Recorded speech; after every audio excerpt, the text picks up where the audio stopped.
ಸುಳ್ಯ ಸೀಮೆ ತೊಡಿಕಾನ ಶ್ರೀ ಮಲ್ಲಿಕಾರ್ಜುನ ದೇವರ ಕಾಲಾವಧಿ ಜಾತ್ರೋತ್ಸವದ ಪೂರ್ವಭಾವಿಯಾಗಿ ಏಪ್ರಿಲ್ 5ರಂದು ಸೀಮೆಯ 18 ಗ್ರಾಮಗಳ ಭಕ್ತಾದಿಗಳ ಮತ್ತು ಸಂಘ ಸಂಸ್ಥೆಗಳ ಸಹಭಾಗಿತ್ವದಲ್ಲಿ ದೇವಸ್ಥಾನದ ಪವಿತ್ರ ತೀರ್ಥ ಮೂಲಗಳಾದ ವಾರಣಾಸಿ ತೀರ್ಥ, ಮತ್ಸ್ಯ ತೀರ್ಥ ಹಾಗೂ ದೇವಸ್ಥಾನದ ಪರಿಸರದ ಸ್ವಚ್ಛತೆ ಸಲುವಾಗಿ ಬೃಹತ್ ಕರಸೇವೆ ನಡೆಯಿತು. ಕರಸೇವೆಯಲ್ಲಿ ಸುಮಾರು 500ಕ್ಕೂ ಮಿಕ್ಕಿ ಭಕ್ತಾದಿಗಳು ಭಾಗವಹಿಸಿದರು.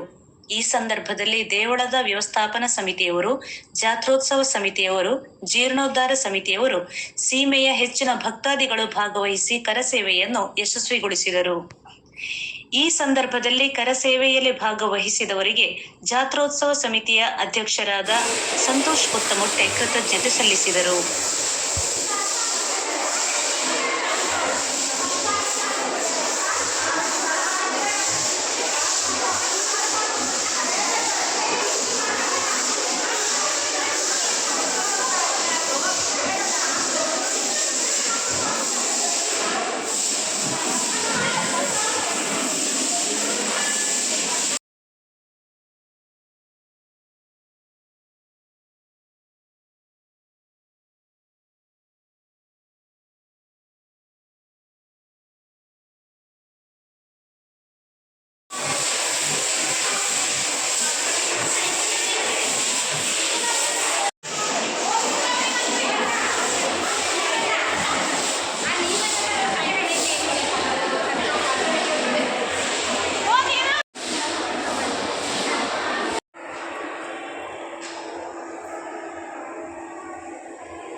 ಯಕ್ಷಗಾನ 15, 14 ವರ್ಷ ಬಿಟ್ಟು 15, 16, 17ನೇ ತಾರೀಕಿಗೆ ಶ್ರೀ ಕನ್ನಡಕ್ಕೆ ಅತಿಯ ಒಂದು ಪುಟಾಣಿ ಹುಡುಗಿ 5 ವರ್ಷದ ಹುಡುಗಿ ಜ್ಞಾನ ಇವರ ಒಂದು ಸಂಗೀತ ರಸಮಂಜರಿ, ಬೆಂಗಳೂರಿನ ಜ್ಞಾನ ಇವರ ಸಂಗೀತ ರಸಮಂಜರಿ ಬಾಹ್ಯದಲ್ಲಿ ನಡೆಯಲಿದೆ.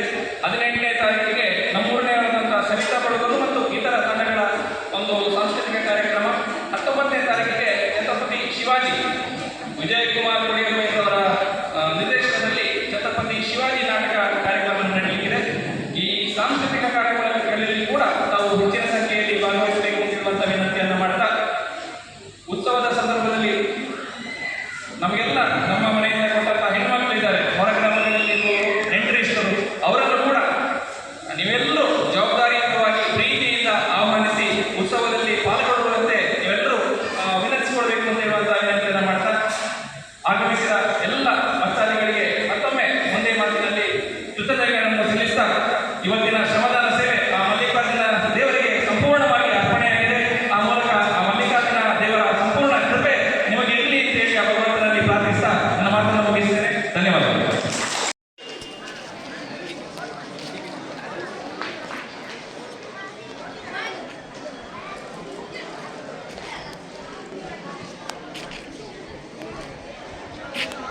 ಹದಿಮೂರನೇ ತಾರೀಕಿನಿಂದ ಧ್ವಜಾರೋಹಣದಿಂದ ಪ್ರಾರಂಭಗೊಳ್ಳಲಿಕ್ಕಿದೆ.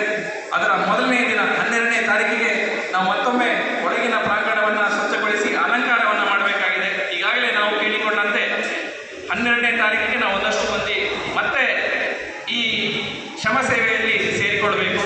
ಜೊತೆಗೆ 13ನೇ ತಾರೀಕಿಗೆ ಬೆಳಗ್ಗೆ 9 ಗಂಟೆಗೆ ಅರಂತೋಡಿನ ತೋಡಂಪಾಡಿ ಉಳ್ಳಾಗ್ಲು, 8 ಗಂಟೆಗೆ ಬಂಡರ